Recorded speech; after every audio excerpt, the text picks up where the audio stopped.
It was almost laughable how quickly my so-called perfect life crumbled. One day I was a rising corporate star in Manhattan, drinking overpriced lattes and pretending the city's chaos gave me energy. The next, I was standing in the ruins of my ambition, choking on the bitterness of betrayal from the man I thought I'd spend my life with. If love was supposed to be a safety net, mine had ripped and dropped me on cold pavement. That's how I ended up here on the quiet coastline of Maine, staring at the peeling paint of a rundown building I had just bought with the last of my savings. People called me crazy. Maybe I was. But as the ocean breeze touched my skin, I decided I would turn this battered place into a cafe, a home, a chance to breathe again. The first weeks were brutal. Salt air clung to everything. My hands blistered from sanding counters, scrubbing floors, hauling bags of coffee beans that seemed heavier than my regrets. But the work kept me alive. When I finally opened the cafe doors, with nothing but secondhand furniture and the hope that anyone would stop by, I felt both terrified and free. And then he appeared. He came in late one afternoon, the kind of light where the sun melts into the horizon and paints everything gold. He was taller than me, with dark hair that curled slightly at the ends, eyes that seemed to hold 100 untold stories. Slung across his shoulder was an old camera, the kind you only see in movies or vintage shops. He didn't smile when he ordered black coffee, but his gaze lingered on me a moment too long. "You're new here," he said, his voice low, almost husky. "Guilty," I answered, sliding the mug across the counter.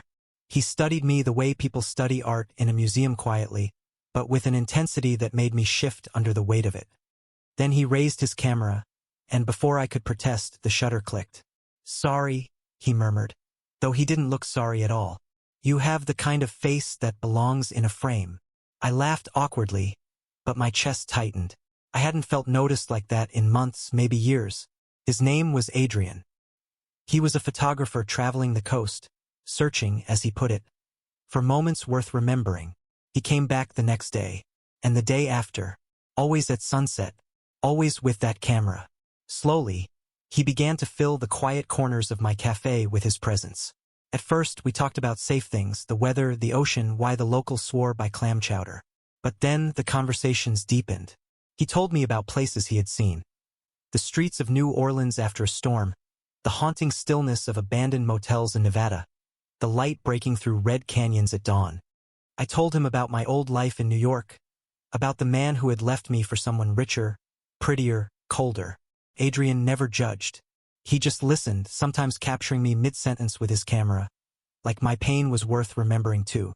But closeness has a way of stirring things we try to bury. One night, after closing, I found him sitting on the deck, the ocean wind tangling his hair. He handed me his camera. "Go ahead," he said. "Take a shot." I lifted it clumsily, aiming at him. But when I pressed the shutter, it wasn't just a picture. It was a confession. My hands trembled as I lowered the camera, and when our eyes locked, I knew he felt it too. The air between us tightened, charged. His hand brushed mine, lingering. For a moment, I thought he might kiss me. My heart screamed yes. But instead, he stood abruptly, muttering something about needing air, and disappeared into the night.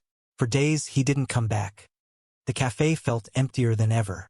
I hated how much I missed him, how much I wanted something I couldn't even name. Was I setting myself up for another heartbreak? When he finally returned, I almost didn't recognize him.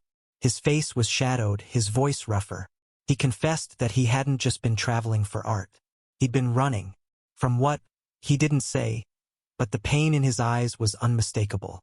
"You don't want me," he said quietly, standing in the doorway as if already halfway gone. "I'll only ruin things.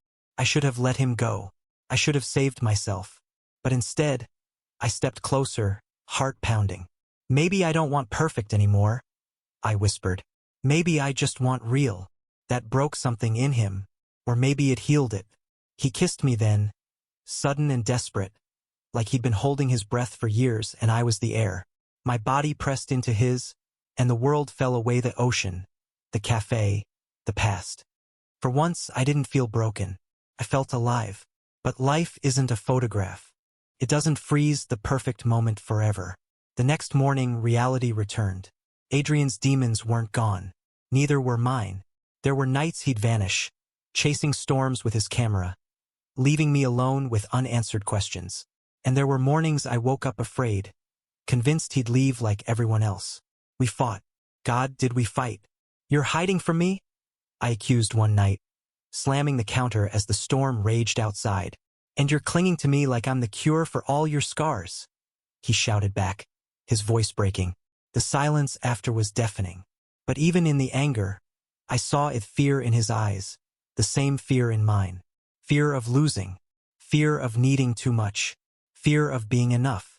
The storm outside grew violent, waves crashing like shattered glass. He turned to leave, but I grabbed his wrist. Stay, I said, softer this time. Please, just stay. His shoulders sagged. Slowly, he turned back. And for the first time, he told me everything about the father who never forgave him for being gay, about the boy he loved who died too young, about the guilt he carried like a stone in his chest. I held him through the night, not as a cure, but as a promise. We were both scarred, both haunted.